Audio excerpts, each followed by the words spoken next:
It is 8 p.m. and here are our top stories. More snow on the way as another winter storm heads for Denver. We're tracking when the flakes will fall, plus how much we can expect. Recovering from the Marshall Fire was already an uphill battle. A lot of people are anxious. We're all on the clock. Building codes and concern over cost now creating another setback. Seems as though the city is attempting to make costs higher for homeowners to where they can't afford to rebuild. President Biden sending a message to Vladimir Putin. The United States and NATO are not a threat to Russia. And a warning. If Russia proceeds, we will rally the world to oppose its aggression. Guns down at the polls. Democratic lawmakers pushing for polling sites without firearms. We have received a lot of emails saying that we're committing treason and it's punishable by death. And this DIY dad puts a whole new spin on his son's costume.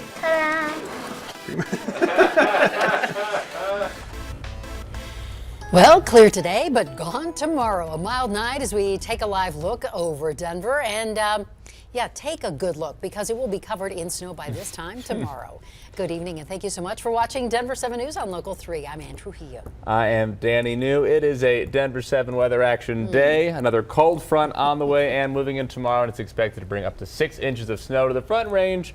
And then, as usual, an extra handful to the mountains. That's right. So Chief Meteorologist Mike Nelson, he's here keeping a close eye on the storm for us. Mike? Tell you, it'd be a big change for what we had today when temperatures reached the upper 50s to low 60s, even upper 60s down at Trinidad. But it's all going to change quickly tomorrow. Just high clouds right now across Colorado, but we do have a variety of watches and advisories currently affect all the way along the I-25 corridor. Winter storm watch for the Denver area for tomorrow midday through Thursday morning at 5 a.m. Most of the snow will fall tomorrow evening along the Front Range as this cold front comes our way. So here's the headlines for this storm. Dry roads through tomorrow morning. Snow develops early afternoon. It'll be slick Wednesday night and slick and slow Thursday morning. I'll let you know how much snow to expect in the various neighborhoods around the Front Range coming up in about 15 minutes. Thank you, Mike. Thank you, Mike. Well, rebuilding after the Marshall Fire is easier said than done. Louisville recently adopted some of the most aggressive green building codes in the state, and those rules could be the barrier for rebuilding. Now, tonight, the Louisville City Council has voted to approve an emergency ordinance to cut some of the red tape surrounding zoning regulations. Contact Denver 7's Jacqueline Allen spoke to people who lost everything and say the real battle is just brewing.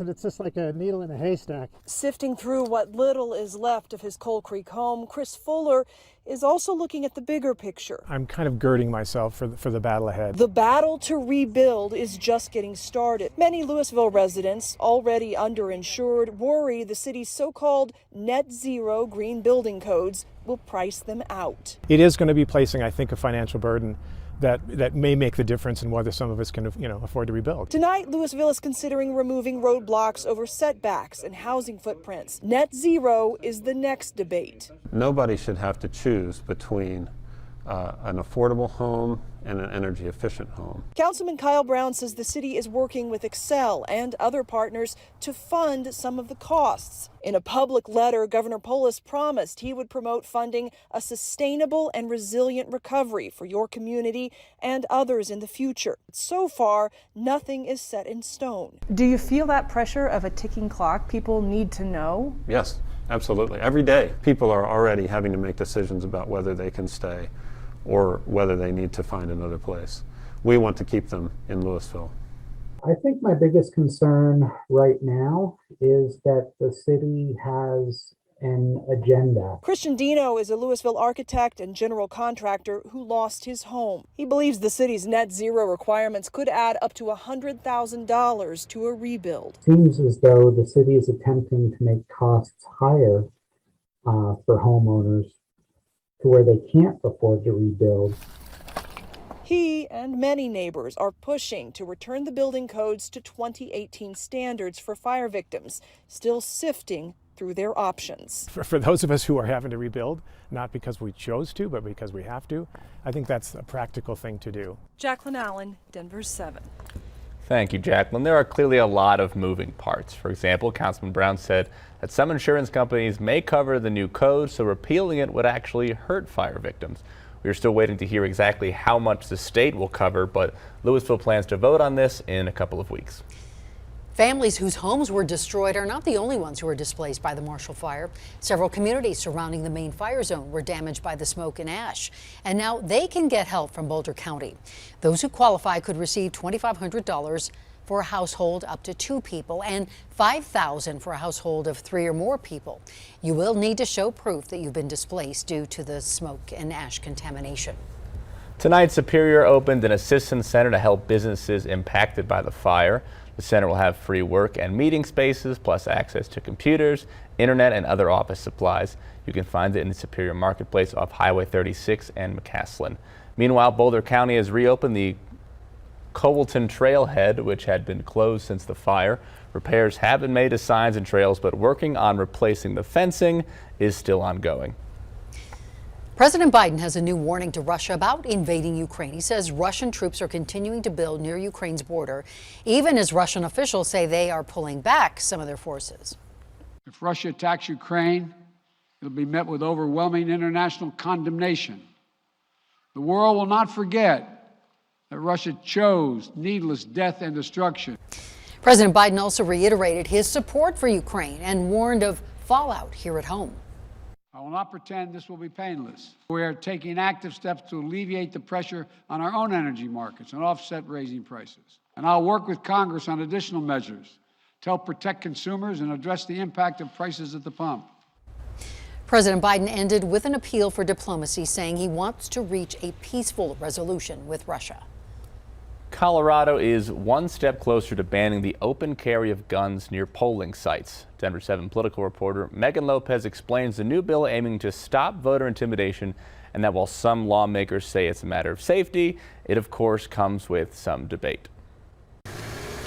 Both men were on both sides. They set up camera. It's not something Arapahoe County Clerk and Recorder Joan Lopez is likely to forget anytime soon. A gentleman in a tactical vest, a camera, and open carrying. On the eve of the 2020 election at this ballot box on Prince Street, right as people were dropping off their votes, 2 men showed up. One set up a camera here on one side and the other side, and they continued to film voters. The men walked up to the front of the building and just stood there. The police were called, they spoke to the men, but here's the thing. They weren't breaking any electioneering laws. Right now, Colorado law says you're not allowed to electioneer a campaign within 100 feet of a ballot box, but it doesn't say anything really when it comes to carrying a firearm around these ballot boxes, particularly when people are dropping their votes off.